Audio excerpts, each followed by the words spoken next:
What's going to happen with LeBron? We're stirring it up. The idea that who knows, maybe a couple years down the road, they got a good foundation here. What do you think the future holds for him? As a person who has been blessed to be bi-coastal over the last couple of years. I know where this is going. Although I'm completely ticked off that I wasn't able to go to the Super Bowl as much as I love doing NBA Countdown with Greeny and Wilbon and Jalen Rose. Damn it, I had 2 passes to the Super Bowl in a suite, and I couldn't go because of the countdown. I haven't spoken to my boss. I'm just so disgusted. Okay, having said all of that, LA is LA. Yeah. It's a very, very difficult place to leave. Health, I think us just having our full team. I think in the beginning of the season, dealing with COVID and injuries and whatnot, as well as, we had a new team. Professional sports and the coaching profession is extremely challenging. It's tough, when you're dealing with all the eyes and the criticisms, and there's so many things that could be second guessed. You really do need that support, from the top, and that's what Pat has always brought. I don't think it'll interfere much because I can't do that while I'm actually playing. And so, it's one of those things. It's like we plan on going to the NBA Finals. If we don't go to the NBA Finals, then I'll be working on TNT. When Alex Rodriguez bought into the team, Anthony Edwards said he didn't know who he was. Now, Karl Anthony Towns being Dominican, so there's a baseball connection there. Your father is a huge sports fan. Yeah. So did you have to tell Anthony Edwards, it's Alex Rodriguez, number one. Number two, what have your conversations with Alex been like? I remember when he said that, and I remember I said, so you're telling me you say you could be the best baseball player, but you don't know who A-Rod is. Little head scratcher right there, big dog. We're so happy to call him NBA champion. How does that feel? Feels good. Feels good. I'm not gonna lie, we worked extremely hard to be in this position. Everybody that played basketball always dreamed about one day becoming an NBA champion, and it's not easy.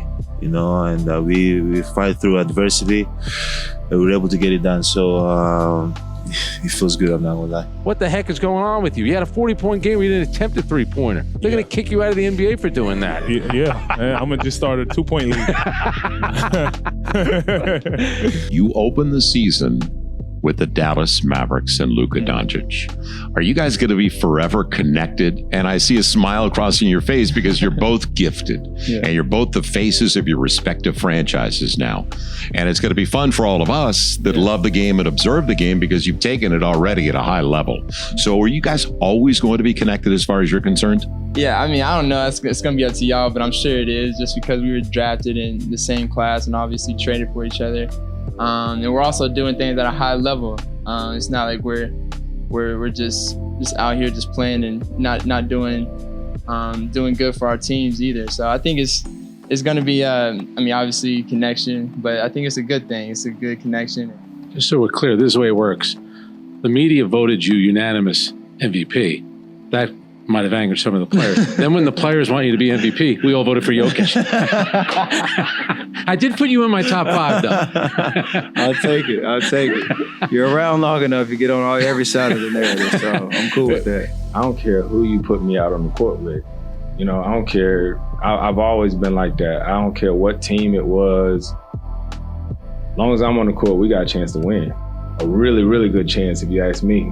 So, I don't know. When I went to Oklahoma City, I didn't expect to not make the playoffs. You know what I mean? I always say that as long as 5 guys on the court, I know this game, I feel like better than damn near anybody. So, it's crazy because my mind, I'm thinking as we talk, and I'm like, I ain't never went into a game like, dang, they that much better than us, we gonna lose. No, it ain't never worked like that. The Knicks are the 4 seed, the Hawks are the 5 seed. The Knicks have home court advantage. Not only first time they've made the playoffs since 2013, but they've got home court advantage too. So Roz, as a Knicks fan, as go New York, go as you are, how are you feeling about this matchup with the Hawks in the first round? I feel really excited about it, to be honest. And I'm going to come from a humble and level-headed place here and not just hysteric Knicks fan. But I think that's no fun. All right. It's not even Rob Gronk, it's Gronk, right? You say Gronk, you know what you're talking about. It's more personality than an individual.